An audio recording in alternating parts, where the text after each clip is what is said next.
alcanzó, en la cruz por mí murió, mi pecado él llevó, con poder resucitó. Hechura de Dios para buenas obras. Y vamos a ver cómo es eso que explica aquí. Efesios capítulo 2 es un pasaje también muy conocido por nosotros. Recuerden que la carta a los Efesios tiene el propósito del apóstol Pablo de dar a conocer el plan supremo de Dios. El plan supremo de Dios. La obra perfecta de Dios. La obra de la Trinidad. Y del capítulo 1 al 3, de eso habla, de la bendición de Dios en Cristo Jesús. Y del capítulo 4 al 6 habla de la responsabilidad de usted, de una disciplina que como hijos de Dios, como sellados, como salvos, perdonados por Dios por medio de Cristo Jesús, Él nos pone en una responsabilidad, porque a veces el cristiano pues quiere que todo lo haga Dios y el cristiano nada, pero no es así como muestra el Señor en su palabra. Entonces vamos a leer aquí Efesios capítulo 2 del versículo 1 al 10 y les invito a ponerse de pie. Vamos entonces a leer. Dice así, hermanos, Efesios capítulo 2 del versículo 1 al 10. Dice así: y Él os dio vida a vosotros cuando estabais muertos en vuestros delitos y pecados, en los cuales anduvisteis en otro tiempo, siguiendo la corriente de este mundo, conforme al príncipe de la potestad del aire, el espíritu que ahora opera en los hijos de desobediencia, entre los cuales también todos nosotros vivimos en otro tiempo en los deseos de nuestra carne, haciendo la voluntad de la carne y de los pensamientos, y éramos por naturaleza hijos de ira, lo mismo que los demás.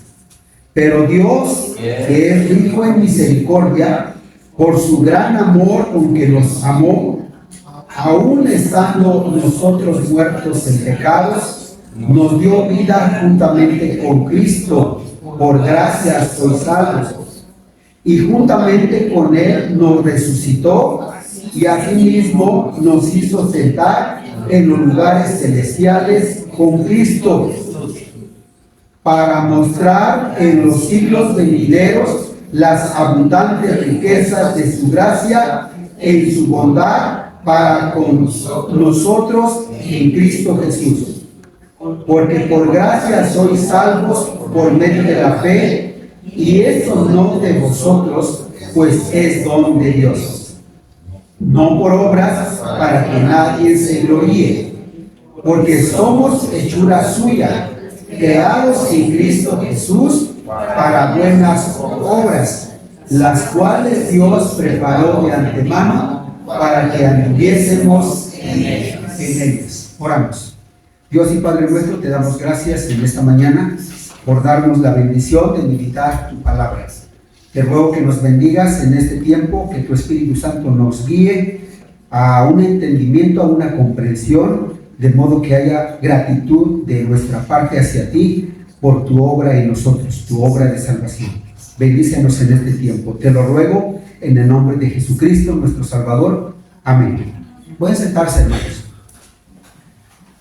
Bueno, hace 8 días estuvimos viendo el capítulo 1 del versículo 15 al versículo 23, pero tomando en cuenta desde el versículo 3.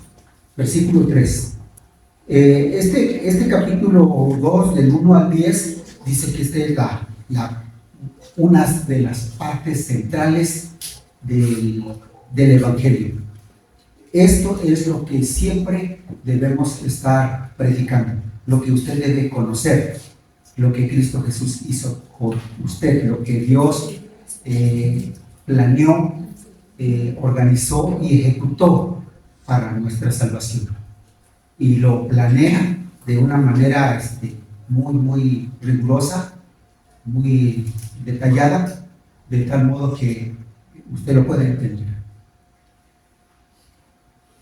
Y dice aquí en esta parte, el versículo 1, y Él os dio vida a vosotros. Y Él dio vida a vosotros. Y dice cuándo. Y dice cómo. Y también dice quién. Vamos a ver el quién. ¿Quién es el que da vida? Porque nuestra vida en este mundo, como personas de manera física, es muy corta, hermanos. Aunque la persona puede compartir y decir que tiene muchos años, 20, 30, 40, 50, 60, 80, 90 años, aunque puede decir que ya tengo muchos años, 80, 90 años, pero son muy pocos, realmente muy pocos. Y además la vida humana es muy, es muy incierta, es muy insegura y además muy frágiles en nuestros pensamientos y en nuestro cuerpo también. Nos enfermamos por cualquier cosa. Las preocupaciones, angustias, aflicciones nos enferman. El desvelo nos enferma. El tiempo, las plagas que hay en nuestro ambiente nos enferman.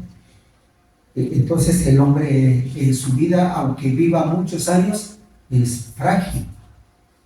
Entonces la vida que está hablando aquí la palabra del Señor tiene que ver con Él.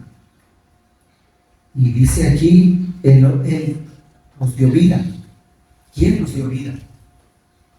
¿Quién nos dio vida? Entonces allá en el capítulo 1, versículo 3, vamos a leer estos versículos porque necesitamos comprender esto y tiene que ver con base a los versículos anteriores y los que están adelante.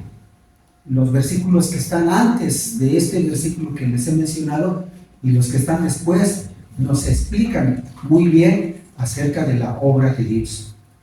Y allí en el versículo 3 del capítulo 1 vamos a leer, leemos por favor, y dice así: bendito sea el Dios y Padre de nuestro Señor Jesucristo, que nos bendijo con toda bendición espiritual en los lugares celestiales en Cristo. Fíjense bien. ¿Quién dio vida, hermanos? ¿Quién es el que da vida? Dios.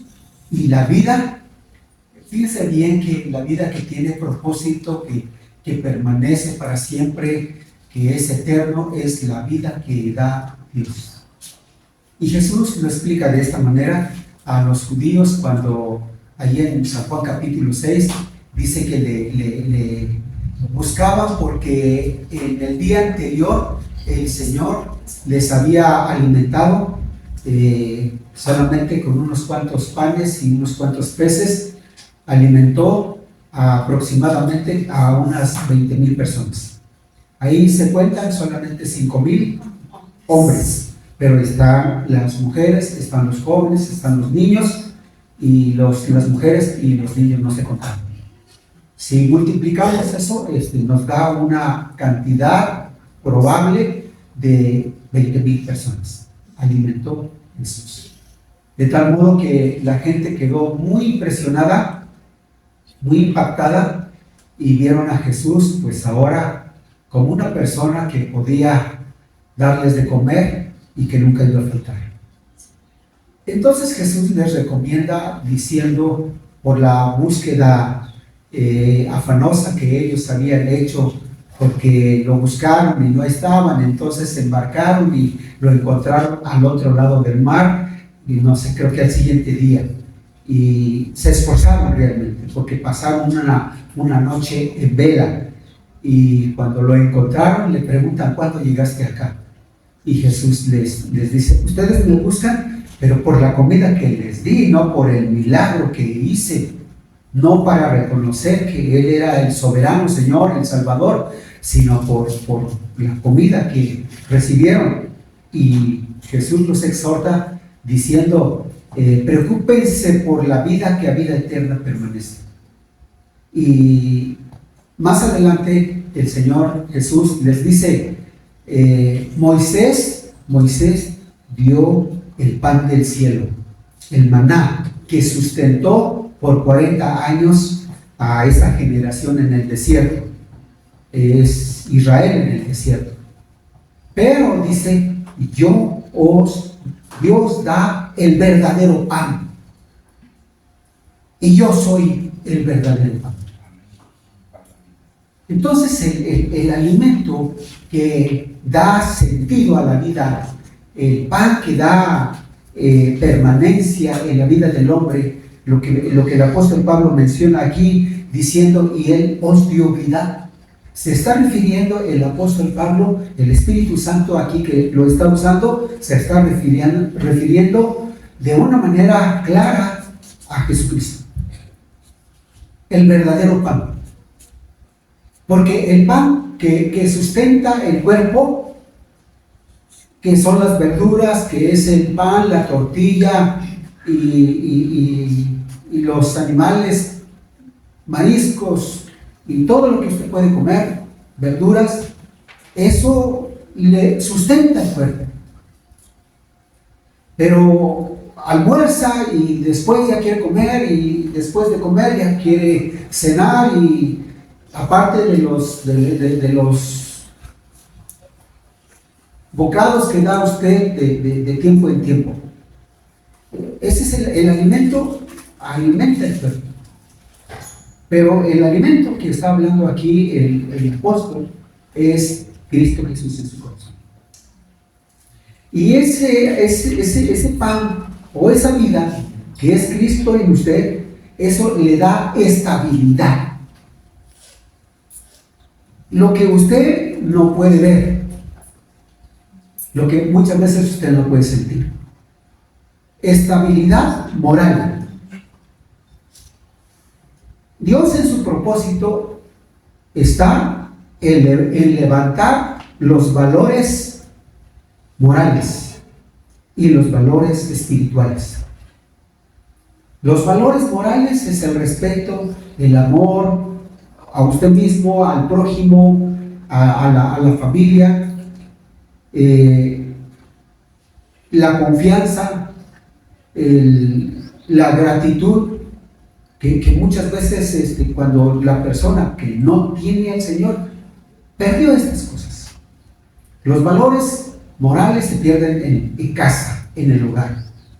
Los hijos pierden respeto a los padres, los padres pierden el respeto a los hijos, se hace ahí un desorden, una revolución, y los valores espirituales, el temor de Dios, el amor de Dios, pues pasa desapercibido, no está.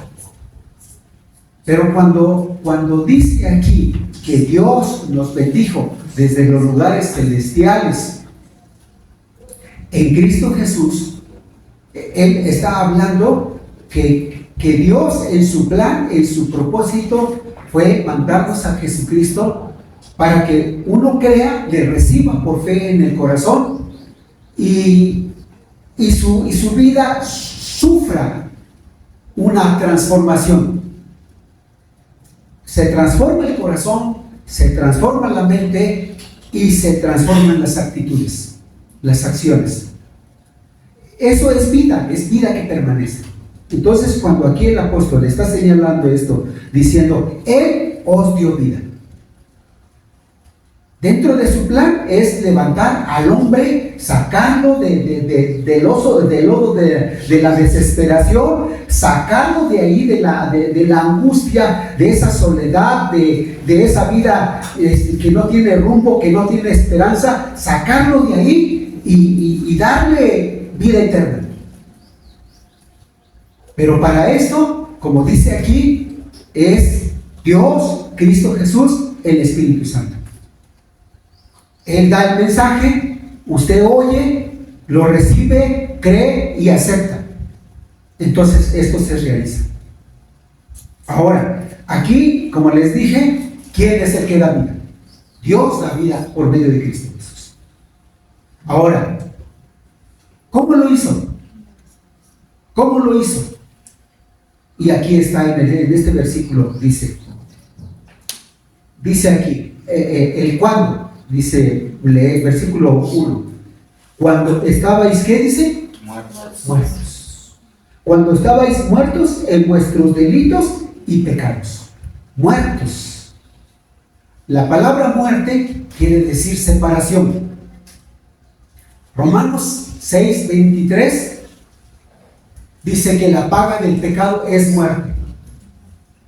Y 3:23 dice, por cuanto todos pecaron y están separados de Dios, excluidos de Dios, excluidos de la presencia de Dios.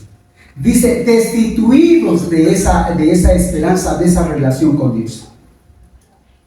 Entonces aquí, de manera específica, de una manera directa, está diciendo que Él obró en nuestra condición de muerto, en nuestra condición de pecado. ¿Cómo se explica esto? ¿Cómo se explica esto? Ahí en el versículo 11, se ponen de pie por favor y vamos a leer capítulo 2, versículo 11 de esta misma carta, y vamos a leer hasta el versículo 11 y 12. Vamos a leer. Leemos por favor. Dice, por tanto, acordaos de que en otro tiempo vosotros, los gentiles, en cuanto a la carne, erais llamados incircuncisión por la llamada circuncisión hecha por mano en la carne. En aquel tiempo estabais sin Cristo, alejados de la ciudadanía de Israel y ajenos a los pactos de la promesa, sin esperanza y sin Dios en el mundo. Pueden sentarse, hermanos. Había una manera de cómo el judío o el hebreo podía estar identificado como pueblo de Dios. Y esa forma era la circuncisión que se aplicaba al hombre, al varón. Se le aplicaba 8 días después de haber nacido. Se le hacía una cirugía en su aparato reproductivo. Y esto, para el judío, esto era una señal de pertenencia al pueblo y un reconocimiento de propiedad. Todo judío debía ser circuncidado. Ese era, fíjense bien, 8 días después de haber nacido. El varón ya se le circuncidaba. Y a los 8 días de nacido, el varoncito ya pertenecía al pueblo de Dios. Y eso le daba, en cierta manera, al judío, pues una confianza, una seguridad. Pero ellos tenían que creer en Dios, ellos tenían que aceptar a Dios y tenían que caminar de acuerdo a lo establecido, a la ley de Dios. Amar a Dios con todo su corazón. La circuncisión solamente les daba identidad, pertenencia en el pueblo de Israel. Pero el gentil, como usted y yo, no tenía parte en este pueblo, porque no era hebreo, porque no era judío. No había. Por eso dice, acordaos que en otro tiempo vosotros los gentiles, en cuanto a la carne, erais llamados incircuncisión por la llamada circuncisión hecha por mano en la carne. Eso se hacía hecho con mano en la carne, quiere decir, se hacía por medio de una operación, una cirugía. Y se le aplicaba solamente al judío. Si al gentil, porque se conoce que algunos personas que no son judíos se hacen esta cirugía, se le aplica al varoncito por cuestiones de salud, no pasa nada, no sucede nada en cuanto a cuestiones espirituales. Con el judío y con el hebreo era totalmente diferente. Entonces aquí está señalando que usted y yo estábamos alejados, dice aquí, estábamos sin Cristo, alejados de la ciudadanía de Israel y ajenos a los pactos de la promesa. Todas las promesas que se le había dado a Israel, usted no entraba, usted no estaba incluido ahí. Alejados, separados, destituidos de la gloria de Dios. Así estaba. Entonces, ya viviendo en esta condición, en esta situación, sin esperanza, entonces el hombre, el niño nace inocente, ignorante de muchas cosas, pero va creciendo y se van abriendo sus ojos, va teniendo uso de razón y va teniendo inquietud sobre las cosas que hay en el mundo. Y los placeres, los sentimientos, las emociones, todo se van uniendo. Y podemos ver entonces que la persona va creciendo y su mente, sus ideas va inclinándose de acuerdo a lo que ve. De acuerdo a lo que ve. Y el joven siempre quiere experimentar por las inquietudes que tiene, que vive, quiere conocer. Y empieza a vivir, conduciéndose de esta manera, empieza a vivir una vida de soledad. Buscando solamente momentos de alegría, momentos de placer que son pasajeros. Pero sin darse cuenta, al joven lo va llevando, este tipo de práctica, este tipo de vida, lo va llevando a la perdición. Y crece el hombre, abraza ideas en el mundo, del mundo y de ideologías, algunos filosofías, otros ateísmo, muchas cosas, otros religión, diferente tipo de religión, porque algo que nosotros tenemos que entender es que el hombre fue creado para adorar. Y entonces en su inquietud el hombre va a buscar a ver qué adorar.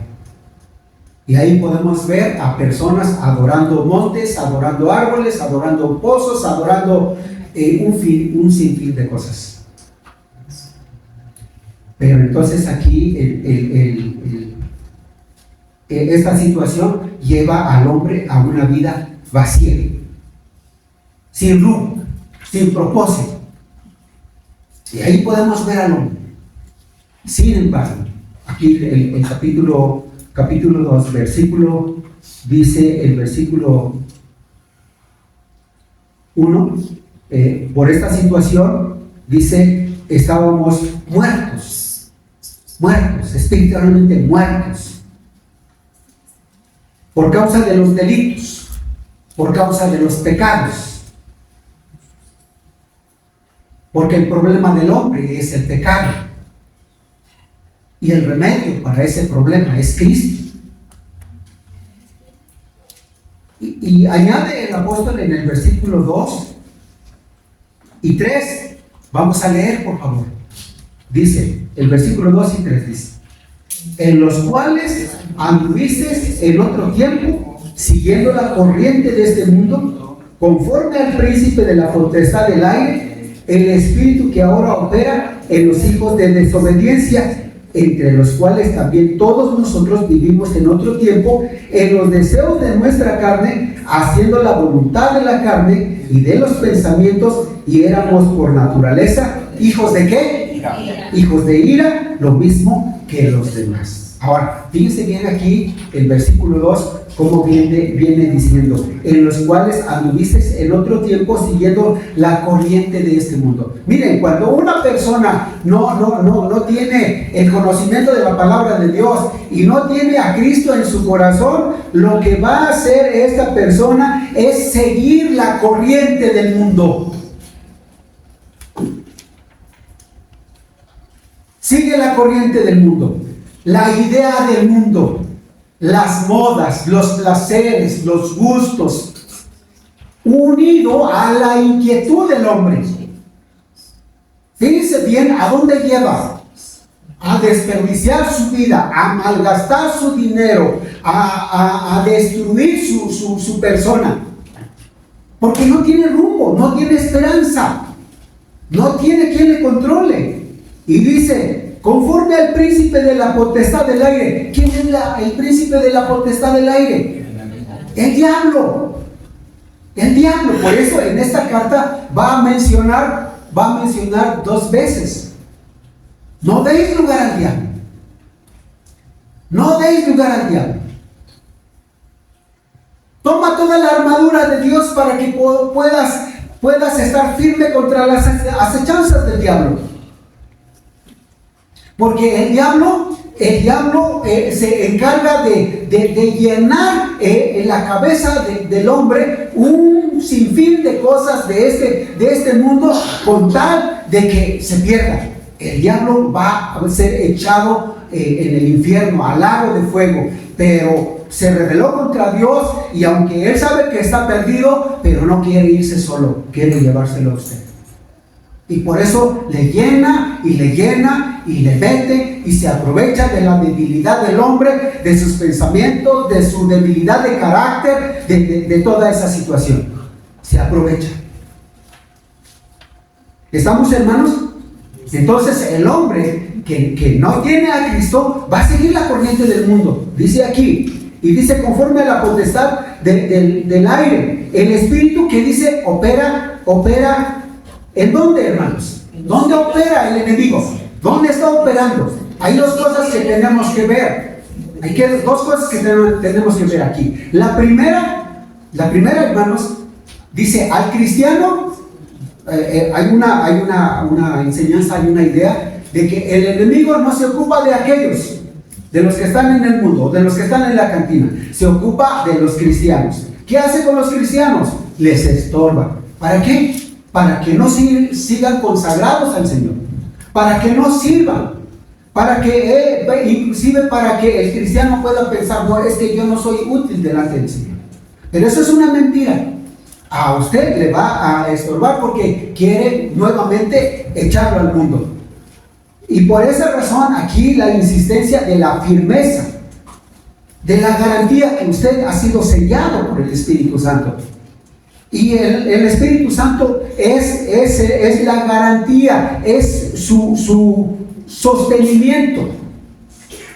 El Espíritu Santo es el guía, es su compañero de vida, que lleva el propósito de ministrar, de aconsejar, de enseñarle la palabra, para que usted vaya madurando en su vida espiritual y esos valores morales y espirituales se hagan más fuertes, para que cuando llegue la tentación y llegue las luchas, llegue la prueba, usted se mantenga en el Señor. Eso es en la vida del cristiano, pero el enemigo va a tratar de estorbar para que el cristiano no crezca y la iglesia no avance. El enemigo va a estorbar. Pero como dice el apóstol Juan, dice, mayor es el que está en nosotros, que es Dios, que el que está en el mundo. Ahora, por otra parte, le dije 2 maneras de entender. Por otra parte, hermanos, el enemigo estorba a la persona que no tiene a Cristo y lo sume en ideas, lo sume en vicios, lo mete en adicciones, en muchas cosas, lo llena de trabajo, de emociones. El hombre en su perdición prefiere ver ustedes cómo están los estadios deportivos, cómo están los restaurantes? ¿Cómo están las cantinas? ¿Cómo están todas esas cosas? ¿Cómo están los centros de baile?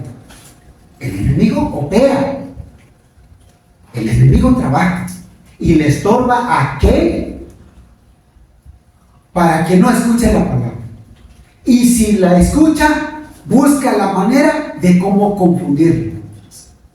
Ha habido personas que cuando están escuchando la palabra del Señor, hasta les duele la cabeza. O les da sueño. Porque el enemigo estorba. Entonces dice aquí este versículo 2, finalmente dice, el espíritu que ahora opera en los hijos de desobediencia. Sin embargo, el enemigo no tiene todo el poder.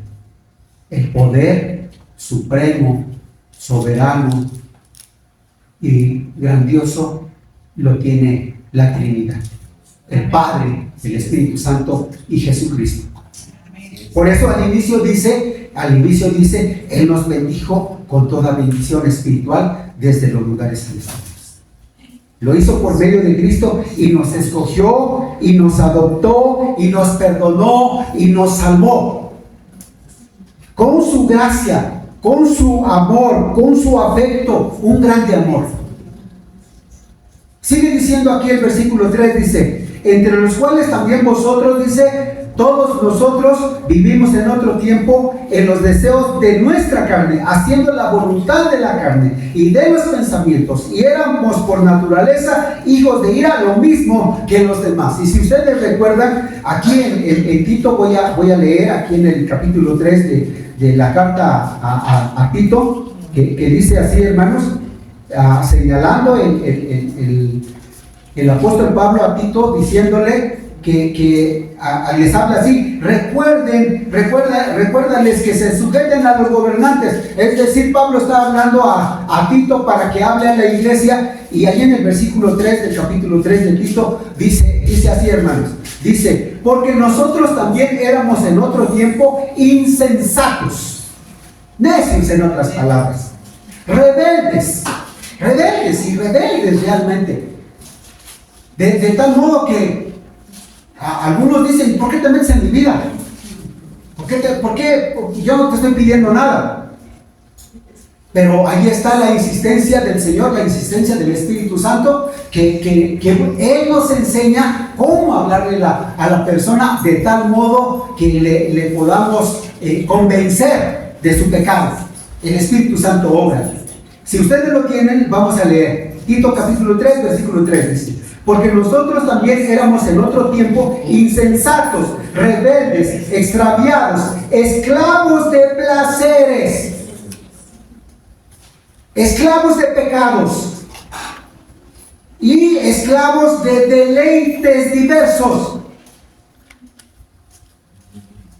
viviendo en malicia. Fíjense bien la manera de la vida del hombre sin Cristo, aquel que anda sin esperanza, sin rumbo. Dice aquí, ¿viviendo en qué, hermanos? En malicia, viviendo en envidia, y al tal grado de que la persona se hace aborrecible y aborreciéndonos unos a otros. No hay otro ser que devore así de una manera tremenda a su prójimo como el hombre, que lo destruya de verdad. El hombre es terrible. Y podemos ver, referirnos a las guerras que hay en diferentes partes del mundo. Entonces, esa era la vida del hombre. Y como enseña aquí en este versículo, diciendo en Efesios, regresamos a Efesios, a donde dice, aquí, hermanos, dice de esta manera, versículo 3, entre los cuales también todos nosotros vivíamos en otro tiempo, en los deseos de nuestra carne, dice, en pasiones desordenadas, haciendo la voluntad de la carne y de los pensamientos, y éramos motivos de ira, dice aquí, éramos causa de ira, pero también de tristeza. de ira delante de Dios, pero de tristeza a la familia. ¿Ustedes creen que se siente orgulloso o orgullosa una madre viendo a su hijo ahí sumido en el alcoholismo y ya con la enfermedad de cirrosis? ¿Ustedes creen que la mamá está muy contenta ahí en el hospital al lado de su hijo? ¿O un hijo perdido en las drogas? ¿O abrazando otro tipo de pecado? ¿Ustedes creen que la mamá se siente satisfecha? Mi hijo se ha realizado. Así era la vida. Por eso la obra de Dios tiene peso, tiene poder. Y nosotros debemos estar agradecidos. Entonces, en este versículo 1 al versículo 3 habla acerca de nuestra condición pasada. Sin esperanza, sin Dios. Lleno de rebeldía, lleno de malicia, lleno de tanta maldad, de tanto pecado, el hombre sumido allá, perdido, sin esperanza, sin Dios, sin propósito en la vida, deseando morir y no muere. Y cuando muere se va al infierno. Entonces aquí, en la otra parte, tenemos la obra de Dios. ¿Cómo lo hizo? ¿Cómo lo hizo, hermanos? Versículo 4. Dice así. Leemos versículo 4, 5 a 6, 7 y 8. A 4 al 8. Vamos a leer. Dice así. Pero Dios, que es rico en misericordia, por su gran amor con que nos amó, aun estando nosotros muertos en pecados, nos dio vida juntamente con Cristo. Por gracia sois salvos. Y juntamente con Él nos resucitó. Y asimismo nos hizo sentar en los lugares celestiales en Cristo, para mostrar en los siglos venideros las abundantes riquezas de su gracia y su bondad para con nosotros en Cristo Jesús. Porque por gracia sois salvos por medio de la fe, y esto no de vosotros, pues es don de Dios. Fíjense bien aquí, hermanos. Versículo 4 al versículo 8, o podemos detenernos en el 7, allí está diciendo cómo lo hizo. ¿Cómo lo hizo, hermanos? Lo hizo con amor, lo hizo con misericordia, con compasión, viendo nuestra miseria, porque estábamos en la miseria. Recuerden ustedes, estábamos muertos, espiritualmente muertos. Y esa causa era el pecado, era la maldad. El hombre va a ser condenado por su pecado, pero más por su incredulidad, porque Dios ha obrado. Entonces aquí el versículo 4, la otra parte que vemos aquí es que Dios ha obrado con amor, con compasión.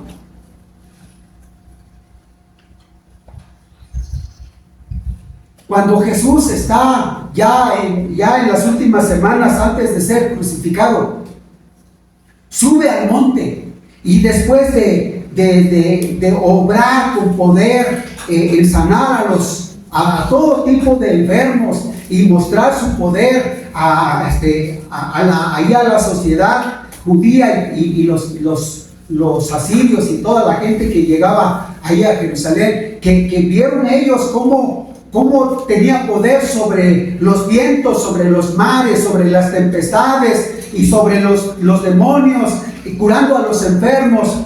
Con todo eso, la gente, algunos, o una buena parte, lo buscaban para matarle. La gente era incrédula, su propia gente. Y sube allá al monte de Jerusalén y dice estas palabras: Jerusalén, Jerusalén, tú que matas a los profetas y apedreas a los que te son enviados, ¿cuántas veces quise cubrir como la gallina cubre a sus polluelos, pero no quisiste? Y he aquí vuestra tierra queda desierta. Fíjense bien, cuando la persona no entiende el amor de Dios, va a seguir en su desierto, va a seguir en su vacío, va a seguir en esa soledad, en esa vida de desgracia. Ahí va a seguir, ahí va a estar y buscando formas de tener tranquilidad, el trabajo, el dinero, paseos y gustos, y buscando satisfacciones, pero son temporales. Es lo que va a pasar con el hombre cuando no entiende la misericordia de Dios. Porque Dios ha obrado con amor, dice, pero Dios, que es rico en misericordia, por su gran amor con que nos amó. Y Juan 3:16 dice, aquí está unido Juan 3:16, y Jesús ahí explica que el Hijo del Hombre va a ser levantado como la serpiente en el desierto, hablando de la crucifixión, para que todo aquel que en él cree no se pierda, mas tenga vida eterna. Tenga vida eterna. Pues el hombre está perdido, pero al creer en Cristo Jesús tiene vida eterna. Y es lo que dice aquí. Enseguida, ahí en el versículo 16 de Juan capítulo 3 dice, muestra la razón. La razón es porque de tal manera amó Dios al mundo para que todo aquel que en él cree no se pierda, mas tenga vida eterna. Porque no envió Dios a su Hijo al mundo para condenar al mundo, sino para que el mundo sea salvo por él. El hombre puede ser salvo solamente creyendo en Jesucristo. Y allí está su gran amor. Y el hombre tiene que responder de una manera sincera, auténtica, reconociendo sus pecados y poniendo su vida en las manos del Señor. Esto tiene que suceder. Y cuando el hombre ha abrazado esto, entonces sigue diciendo aquí el versículo 5. Dice, aún estando nosotros muertos en pecados, nos dio vida juntamente con Cristo, por gracia sois salvos. Más adelante dice que Jesús fue necesario bajar a las partes más bajas de la tierra para rescatar al hombre. ¿Y qué significa esto, hermanos? Venir a nuestro mundo. Venir a nuestro mundo. Y sufrir por causa del hombre, morir por causa del hombre, ser obediente, encarnarse, ser una persona y obediente hasta la muerte, hasta la cruz. No abrió su boca, no se quejó, no protestó, no dijo nada, no se puso en contra, no se puso a pelear ahí con aquellos que le insultaban y le abofeteaban, le daban de golpes y lo desafiaban, diciendo, si eres hijo de Dios, bájate de la cruz, si eres hijo de Dios, sálvate a ti mismo y sálvanos a nosotros. Él nunca se opuso, nunca peleó, y lo hizo por usted. Grande amor, grande pasión, un amor perfecto. Eso es lo que Dios hizo por nosotros. Y además otra cosa, dice aquí, estando nosotros muertos en pecado, nos dio vida juntamente con Cristo Jesús. Eso es salvación por gracia. Dios lo hizo aquí, como dice aquí, según el puro afecto de su voluntad. Nos enriqueció según las riquezas de su gloria. Y sigue diciendo el versículo 5, versículo 6, y juntamente con él nos resucitó, es decir, nos da una vida nueva. Cuando nuestra vida estaba sin esperanza, sin rumbo, sin propósito, ahora llega Cristo Jesús y dice, nos da vida nueva, nos resucita. Cuando una persona recibe a Cristo Jesús, sus pecados son perdonados, su vida es completamente limpiado, transformado, su corazón vive de nuevo. Recibe la vida de Dios. Y otra cosa dice aquí, y juntamente con él nos resucitó y asimismo nos hizo sentar en los lugares celestiales con Cristo. Hay un lugar para usted en el cielo con Cristo. Póngase de pie, por favor, y vamos a leer este versículo 6.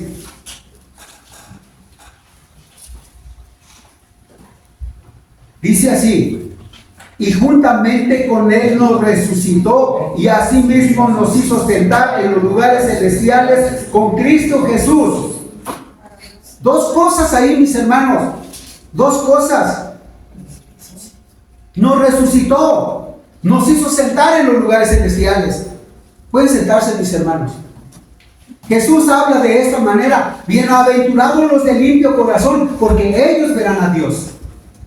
El que recibe a Jesucristo como su Salvador personal vive, permanece y hasta la muerte. Como dice Apocalipsis, sé fiel hasta la muerte y yo te daré la corona de la vida. Cuando has recibido a Cristo Jesús, Él te da vida nueva, la vida de Dios.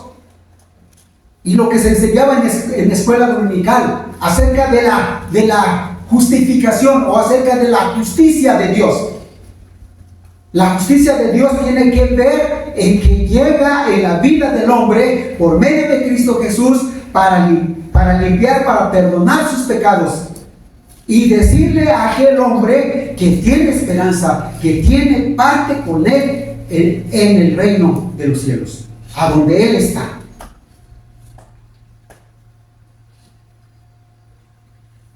Hay un lugar, hermanos. Esto se parece como cuando hay una boda o unos 15 años o un momento de gratitud a donde los que hacen la fiesta, los de la casa, dan las invitaciones por sobre, ¿no? Por escrito, y le preguntan a usted, porque pues es una persona que tiene mucha amistad, conocido, un amigo o una familia, y le dan a usted su sobre, pero le preguntan cuántos han en familia. Y bueno, papá, mamá y 2 hijos o 3 hijos o 4 hijos, nada más.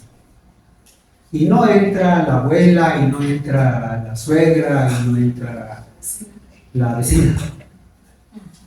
No entra. Son invitaciones con pases. Y entonces cuando usted va llegando ahí a la puerta donde es el banquete, que ponen ahí a una persona para recibir, ¿no?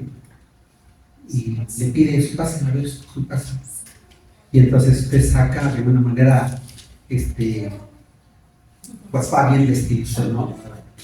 Bien vestidito, elegante, y saca el sobre, y aquí está, y cuenta, y pregunta los nombres, y pase. Y la mesa ya está preparada. Y puede disfrutar todo el banquete y todo el ambiente. Hay un lugar para la persona que recibe a Cristo Jesús como su Salvador. Y los cielos. Y hay otra parte a donde dice que el nombre de la persona está escrito en el libro de Dios, en el libro de la vida. Entonces allí el que está a la puerta no es San Pedro, ni mucho menos San Pablo. Ahí el que está a la puerta es Jesús. Y Jesús pregunta: ¿por qué quieres entrar a mi reino? ¿Por qué quieres entrar? Pregunta. Y usted va a contestar: es que yo recibí a Jesucristo como mi Salvador personal. Y luego se abre el libro y ahí está su nombre. ¿Cómo se llama usted?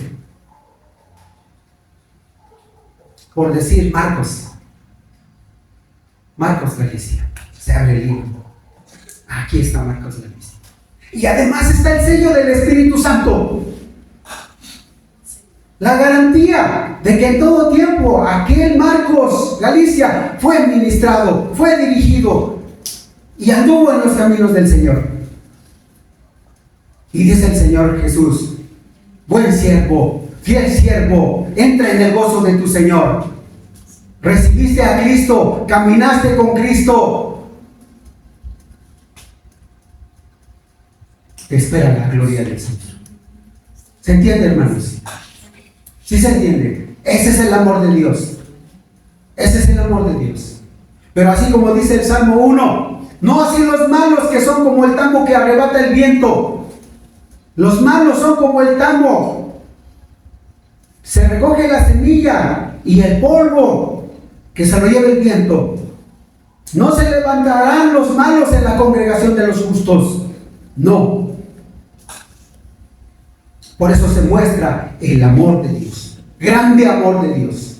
Él nos dio vida cuando estábamos muertos en nuestros delitos y en nuestros pecados.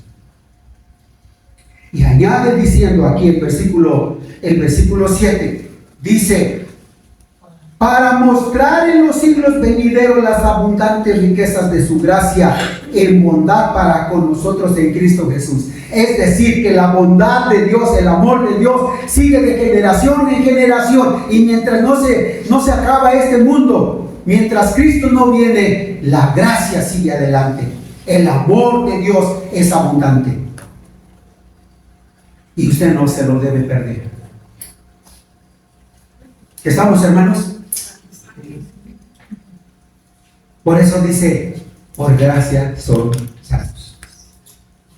Aquí el amor de Dios es gracia. El amor de Dios es gracia. Y la gracia tiene que ver con el cetro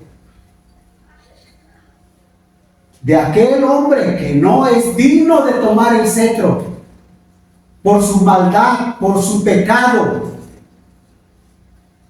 Pero el arrepentimiento, confesión de pecados y la aceptación de Cristo en su vida hace posible, como dice Jesús, mas a todos los que le recibieron, a los que creen en su nombre, les dio potestad, el derecho de ser hijos de Dios. Se arrepintió, aceptó a Cristo como su Salvador personal, el Espíritu Santo le selló y se extiende el cetro.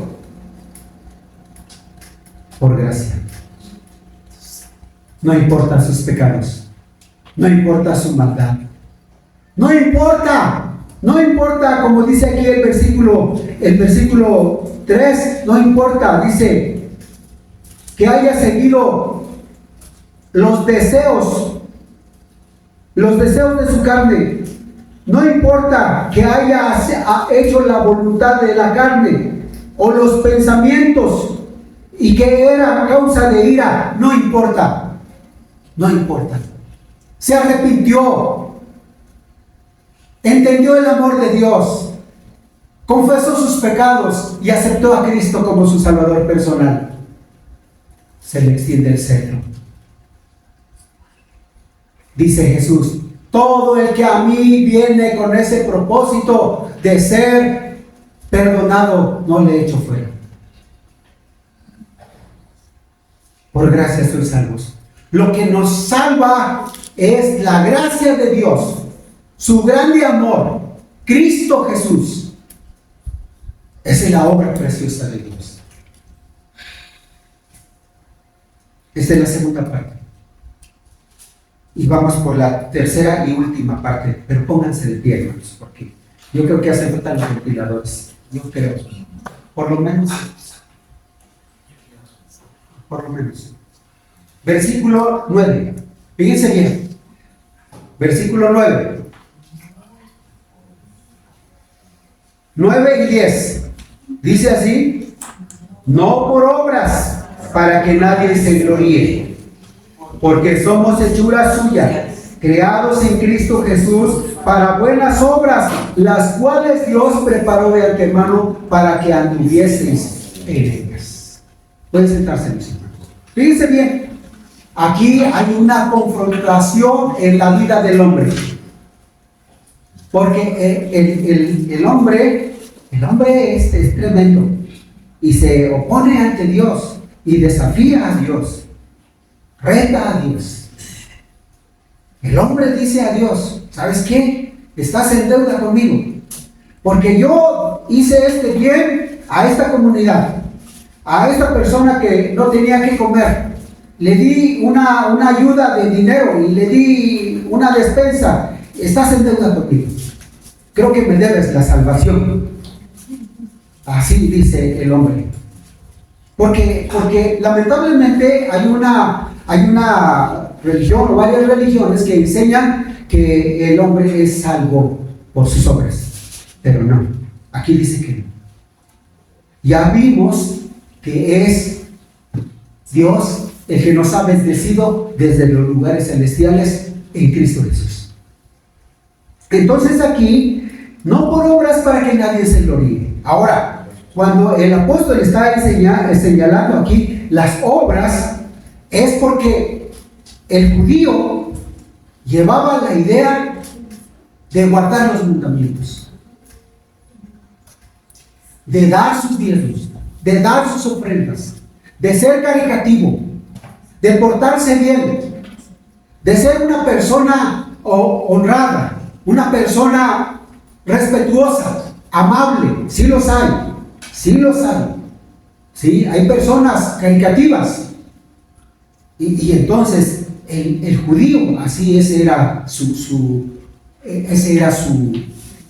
forma de sostener su relación con Dios. Pero aquí está señalando que el hombre puede tener comunión y relación con Dios siempre y cuando reciba a Jesucristo como su Salvador personal.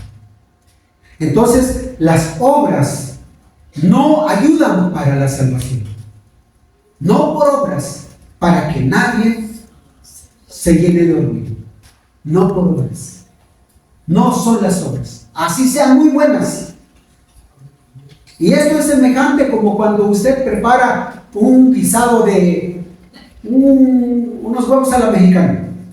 Pica la cebollita, pica el chilito y pica usted ahí, le rebana los tomates y los fríe y entonces van los huevitos. Rompe uno, rompe otro, 3, 4, su familia es para 6 o 10, 6 personas. Entonces rompe usted el último. Sale podrido. ¿Qué hace usted? ¿Se lo va a dar a su familia? No, no se lo va a dar. ¿Se lo darías a tu familia, chinito? No, de ninguna manera. Guácala. No. Así es lo mismo. Dios no puede recibir al hombre por sus obras. Porque ciertamente el hombre tiene momentos de buen comportamiento cuando está contento, cuando está emocionado. Pero cuando está enojado lo vuelve a recoger. Quita. O cuando da para su ego. Da para alimentar su persona. Que le aplaudan, que se sienta bien la persona. Pero, fíjense, Dios no puede recibir esto. La persona hace muy buenas cosas, pero al rato está enojado o cometió una falta. Y es lo mismo. Entonces, no son por las obras. El hombre no puede conquistar el reino de los cielos por sus obras. Se conquista por Cristo Jesús en su corazón. Porque aún la fe que recibe el hombre viene de Dios. Porque la fe del hombre está en todo lugar, menos en Dios. Pero cuando recibe a Jesucristo, el Espíritu Santo le da la capacidad para entender aquello, lo que Dios le está ofreciendo. Entonces, miren, hermanos, culmina o termina aquí el apóstol, versículo 10, diciendo esto. Leemos. Termina esta parte diciendo: porque somos hechura suya. Una vez más, porque somos hechura suya. Otra vez, somos hechura suya. Usted debe entender espiritualmente, si usted ha recibido a Cristo Jesús, es hechura de Dios. Es hechura de Dios. Espiritualmente hablando. Porque cuando Dios formó al hombre, tomó tierra. Y de todos los nutrientes de la tierra, hizo al hombre. Por eso el cobre, por eso el fósforo, por eso, todo eso lo tienen las plantas y lo tiene la tierra. Dios formó al hombre del polvo de la tierra. Pero cuando Dios transforma al hombre para ser una persona nueva, para que tenga parte con Dios, esté al lado de Dios o junto con Dios, junto con Cristo, esto es por la sangre de Cristo Jesús derramada en la cruz. Ese sacrificio. Y ahí se realiza esa acción. Somos hechura suya. Y qué bonito es que Cristo Jesús llega a su corazón, le perdona sus pecados y le transforma la mente y hay ahí un discernimiento de los pensamientos. Hay ahora una visión diferente, hay un pensamiento diferente, cambia el modo de vivir y cambia también las palabras y las acciones. Cambió la mente, cambió el corazón y cambiaron las actitudes. Esto solo se realiza cuando Cristo Jesús ha llegado en el corazón del hombre. Cuando entiende el hombre que ha sido formado, transformado por Dios. Hechura de Dios. Por ese grande amor. Pero fíjense bien lo final. La finalidad. Porque somos hechura suya. Creados en Cristo Jesús. ¿Para qué? Para buenas obras. Ya recibiste a Cristo Jesús, ahora vienen las buenas obras. Pero no para que seas salvo, sino porque ya recibiste a Cristo Jesús, ya eres salvo y ahora entonces se espera un cambio de actitudes, cambio de conducta, cambio de comportamiento. Se espera que las groserías que tú hablabas antes, ahora reacciones y te sientas mal cuando hablas una de ellas y dices, es que ya mi boca ya no está para eso. Ahora ya está para alabar a Dios. Mi corazón ya no es para que anide malos pensamientos, malas cosas que guarde ahí. Mi pensamiento ya no es para darle rienda suelta a tantas cosas. No.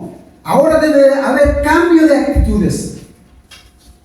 Ahora vamos a predicar en nombre del Señor y platicar qué es lo que Él hizo por nosotros. ¿Cuándo nos salvó? ¿Cuándo llegó a nuestra vida? Cuando nosotros estábamos muertos en nuestros delitos y pecados. Eso vamos a decir. Y va a haber evidencia, va a haber maneras de cómo demostrar esto. Porque aquel que gritaba ya no grita. Porque aquel que peleaba y sacaba el machete ahora ya lo guarda, ya lo usa solamente para rozar su terreno. Ahora se guarda. Ahora ya no anda como un vagabundo, ya no anda ya perdido en la miseria, ya no, ahora ya es un hombre dedicado a su familia, a su trabajo. En su trabajo es un hombre de buen porte, de buen comportamiento, comprometido, responsable, dando el testimonio del nombre de Jesús. Buenas obras. Ahora sirve al Señor, sirve con sus dones, está en la casa del Señor y aquí yo estoy, Señor, para lo que tú me uses. Usa mis capacidades, usa mis dones, mis talentos. Dios lo va a usar. Ahí dice aquí, porque somos hechura suya, creados en Cristo Jesús para buenas obras, las cuales Dios preparó de antemano para que andemos en ellas. Anduviésemos, dice aquí. Pero es para que andemos. Entonces la vida del hombre que ha recibido a Cristo Jesús debe dar evidencia de cambio. Y si alguien todavía después dice que recibió a Cristo Jesús y al rato ya anda por allá y así se va y se viene, hay mucha duda. Yo no le juzgo. Yo no puedo determinar. Pero Dios va a determinar eso. Porque aquí está hablando de una obra preciosa, única de Dios. Entonces, Dios nos salva para algo. Fíjense bien, vamos a leer y así terminamos. Pónganse de pie, vamos a leer ahí en el versículo 6. Vamos a leer el versículo 6, vamos a leer el versículo 12 y vamos a leer el versículo 14. Vamos a leer, dice así, hermanos, versículo 6, dice 6, versículo 1 al 6. Capítulo 1, versículo 6, dice así: para alabanza de la gloria de su gracia, con la cual nos hizo aceptos en el amado. Versículo 12: a fin de que seamos para alabanza de su gloria, nosotros los que primeramente esperábamos en Cristo. 14: que es las arras de nuestra herencia hasta la redención de la posesión adquirida para alabanza de su gloria. Y versículo 10 del capítulo 2: porque somos hechura suya, creados en Cristo Jesús para buenas obras, las cuales Dios preparó de antemano para que entendiésemos en ellas para la gloria de su nombre. Fíjense bien que es como un animalito que serrano, vamos a hablar de una res que anda en la sierra, ahí nació, ahí creció, pero ya el dueño ya llega el tiempo en que ya le va a poner el yugo y lo saca de ahí y le pone el yugo para que are la tierra y cuando ya ha agarrado esto, le cuesta mucho al toro serrano, de verdad que le cuesta mucho, pero cuando ya lo ha agarrado, va caminando en el surco y el yutero chiflando, así va. Cuando nosotros recibimos a Cristo Jesús, nos cuesta entender que estamos dentro del redil de Dios. Pero conforme vamos entendiendo, vamos creciendo, vamos madurando y después eso se hace una delicia delante del Señor. De tal modo que el salmista dice: deleítate a sí mismo en Jehová y Él te concederá todas las peticiones de tu corazón. Vamos a orar. Que Dios bendiga su palabra y que usted, que ha recibido a Cristo Jesús como su Salvador personal, haya tomado una decisión firme, responsable, muy comprometido, para disfrutar de estas glorias, de estos gozos que da el Señor, porque el mundo da aflicción. Dice el Señor Jesús: el mundo es puerta ancha que lleva, es camino ancho que lleva a la perdición, pero el camino de Dios es angosto, puerta angosta, solo Cristo, solo usted y el Señor. Que usted haya tomado una decisión firme y que camine en el Señor con esa certeza, con esa seguridad, dando o no dando gloria al Señor todo el tiempo hasta que Él venga. Dios y Padre nuestro, te damos muchas gracias por esta mañana, por este tiempo que podemos meditar tus palabras y entender a través de ella que tú obraste cuando nosotros estábamos sin esperanza, cuando vivíamos en la miseria, no había rumbo, no había propósito, pero tú te dignaste, viste nuestra condición y nos mostraste tu grande amor, tu grande misericordia. Cristo Jesús muriendo en la cruz por nosotros, con el propósito de perdonar nuestros pecados, de llegar a nuestro corazón, limpiar todas nuestras maldades, transformar nuestro corazón y transformar nuestra mente, para que sean transformadas nuestras actitudes. Muchas gracias, Dios. Te ruego que bendigas tu palabra, que esto quede en el corazón de cada uno de los que nos escuchan, de nuestros hermanos, cada uno caminando con firmeza, dando gloria a tu nombre. Y si hay alguna persona aquí que tiene ese deseo de entregar su vida a ti, yo te ruego que tú obres, que seas tú el que obre en su corazón con tu Espíritu Santo. Muchas gracias por este tiempo.